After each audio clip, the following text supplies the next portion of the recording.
През 1986 година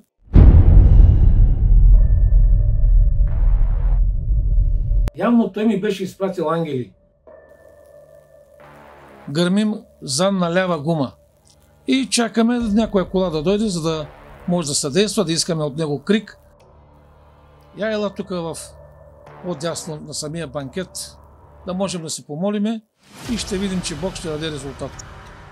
Когато свърши молитвата, тутък си докато каже амин, поздравяват ни двама мъже, високи, снажни, хубави. Как да ви обясна, просто те сияеха.